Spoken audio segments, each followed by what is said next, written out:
एक मुलाकात ऐसी शख्सियतों के साथ जिन्होंने दिया है अपने जीवन को एक नया मुकाम। रूबरू कराएंगे ऐसी कुछ हस्तियों के साथ एक खास शख्सियत के साथ मुलाकात जयदेव पटेल के साथ नंबर 1 इंडिया न्यूज पर। नमस्कार व्यूअर्स, मैं जयदेव पटेल और आप देख रहे हैं नंबर 1 इंडिया न्यूज। आपका एक बार फिर स्वागत है एक खास शख्सियत के साथ मुलाकात प्रोग्राम में। आज का प्रोग्राम मैं राजस्थान की राजधानी जयपुर से कर रहा हूँ और आज हम बात करेंगे राजस्थान सरकार की तरफ से लागू किए गए राइट टू हेल्थ बिल को लेकर जो विरोध चल रहा है उस पर, और साथ ही राजस्थान में बीजेपी के नए अध्यक्ष के रूप में सीपी जोशी को जो कमान सौंपी गई है उससे क्या बीजेपी में जो अंतर्कलह चल रही थी क्या वो थमने का नाम लेगी। इसी पर ज़्यादा बात करने के लिए हमारे साथ खास मेहमान है राजस्थान में बीजेपी के वरिष्ठ नेता और साथ ही विपक्ष के उप नेता प्रतिपक्ष राजेंद्र सिंह राठौर। राजेंद्र सिंह जी, आपका बहुत बहुत स्वागत है। धन्यवाद, बहुत बहुत धन्यवाद। राजेंद्र सिंह जी, आपसे मेरा पहला सवाल है कि राइट टू हेल्थ बिल जो है राजस्थान सरकार की तरफ से लागू किया गया, उसमें चिकित्सक धरने पर बैठे हुए हैं और कहीं न कहीं लोगों को उपचार नहीं मिल रहा है और बहुत सारी परेशानियों का सामना करना पड़ रहा है। देखिए, राइट टू हेल्थ की बात हो या सोशल सिक्योरिटी एक्ट की बात हो या किसानों के कर्जे माफी के कारण नीलाम होती जमीन को रोकने के लिए डेट रिलीफ एक्ट की बात हो, राजस्थान के मुख्यमंत्री अपने खोए हुए जन आधार को तलाशने के लिए बिना तैयारी के इस प्रकार के एक्ट को लाकर झूठी वाहवाही लूटने चाहते हैं। राइट टू हेल्थ एक बहुत बड़ा वैधानिक अधिकार देने की बात है। इस अधिकार को देने से पहले ना कोई टास्क फोर्स बनी, ना स्टेक होल्डर की राय ली गई। आनंद फानन के अंदर विधानसभा में बिल आया, हम लोगों ने विरोध किया, प्रवर समिति के पास गया, प्रवर समिति के सामने भी हमने उन सारी दलीलों को रखा। आज राजस्थान के अंदर जो मेडिकल कॉलेज है, शीर्षस्थ जो मेडिकल इंस्टीट्यूशन है, उनमें 45% से लेकर 50% तक फैकल्टी नहीं है। 80 ट्रॉमा सेंटर है जहां दुर्घटनाग्रस्त लोगों को तुरंत सुविधा देने के लिए सरकार ने व्यवस्था कर रखी है, उनके ताले नहीं खुलते। सरकार के खुद के मेडिकल कॉलेज के आईसीयू के अंदर मरीज भर्ती के महिलाओं की पलकें चूहे कुतर जाते हैं। कभी ब्लड बैंक से कुत्ते ब्लड बैंक से थैलियां उठा ले जाते हैं। कितनी बातें हैं। इन अव्यवस्थाओं के आलम के बीच में सरकार को चाहिए था कि अपने सरकारी संस्थानों के ह्यूमन रिसोर्सेज को पूरा करती, इंफ्रास्ट्रक्चर को पूरा करती, और वो सारी बातें जो राइट टू हेल्थ में लोगों को देने की बात करें, पब्लिक सेक्टर के अंदर जो हमारे चिकित्सालय हैं वो परिपूर्ण होते, तब इस परिधि के अंदर वो निजी चिकित्सालयों को लेकर आते। आज आर्टिकल 21 है संविधान का प्रदत्त फ्री टू ट्रेड, किसी भी आदमी को व्यापार करने का अधिकार। आज उस संवैधानिक मौलिक अधिकार के विपरीत सरकार आनंद फानन के अंदर एक बिल लेकर आ गई, बात सुनने को तैयार नहीं।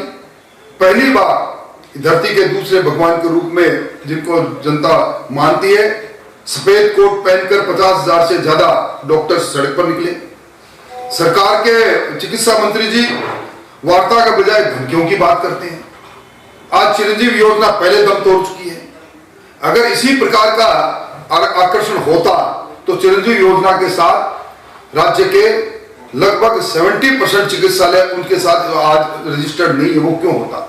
इसलिए मेरी अपील है सरकार से, मैंने मुख्यमंत्री जी से भी अपील की है, ये अपने इस पूरे प्रकरण के अंदर अहम नहीं, जनता की जान सबसे पहले है। आज राजस्थान के अंदर 22,000 के लगभग आईसीयू बेड्स हैं, उसमें 16,000 के लगभग मरीज भर्ती रहते हैं। इन मरीजों में बहुत से लोग जीवन और मृत्यु के बीच में संघर्ष करते हैं। ये जीवन लगातार हार रहा है। आज शमशान घाट के अंदर बहुत से लोगों को मुर्दों की संख्या बढ़ती जा रही है। इन सारी संवेदनाओं के बीच में सरकार को सोचना चाहिए और इन स्टेक होल्डर से बात करके फेजेस में राइट टू हेल्थ लेकर आए तो समझ में आता है। आनंद फानन में लाया गया एक्ट राजस्थान की जनता को किसी प्रकार का फायदा नहीं देगा। ये राजस्थान के अंदर निजी चिकित्सा संस्थानों को तहस नहस कर देगा। जी राजेंद्र सिंह जी, हमारे जो चिकित्सा मंत्री है राजस्थान के प्रसाद लाल मीणा, उनसे हमने इंटरव्यू किया था। जब उनसे हमने इस बारे में बात करी तो उनका ये कहना था कि बीजेपी ने जब विधेयक पास हो रहा था विधानसभा में तब कहीं विरोध नहीं किया, और अब आप लोग विरोध कर रहे हैं तो सिर्फ और सिर्फ राजनीति कहीं न कहीं एक लिपापोती करने के लिए आप कोशिश कर रहे हैं। देखिए, हमने विधानसभा में क्या कहा, क्या विरोध किया, क्या नहीं किया, विधानसभा के रिकॉर्ड पर सारी बातें हैं। हेल्थ मिनिस्टर ये कहकर वो खिसियानी बिल्ली खंबा नोचे अपनी कमियों को दूर नहीं कर सकते। मैं समझता हूं काला अध्याय प्रारंभ हो रहा है। मैं भी स्वास्थ्य मंत्री रह चुका हूं, पर चिकित्सकों की इस प्रकार की हड़ताल, इस प्रकार सड़क पर उतरना ये पहली बार हुआ है कि चिकित्सक जब सड़क पर आता है तो सामने उसका खामियाजा भुगतना पड़ता है उस गंभीर रोगी को, जो आप और हमारे किसी के परिवार का हो सकता है। इसके बीच में अलग अलग बयान के बजाय उनको बात करनी चाहिए। हमने प्रवर समिति में विरोध किया, हमने विधानसभा में विरोध किया, हम निरंतरता से आगे विरोध कर रहे हैं। हम चाहते हैं कि राइट टू हेल्थ राजस्थान के आवाम को मिले, पर दंतहीन नक ही नहीं, सरकार के अपने संसाधन नहीं, सरकार के अपने चिकित्सालय की व्यवस्थाएं चरमराई हुई है, सरकार उस पर ध्यान नहीं दे रही। नकली दवाइयां राजस्थान में बिकने में रिकॉर्ड कायम हो रहा है। इन सब के बीच में सरकार अपनी कमियों को छुपाने के लिए वोट की फसल काटने का जो प्रयास करी से सफल नहीं हो।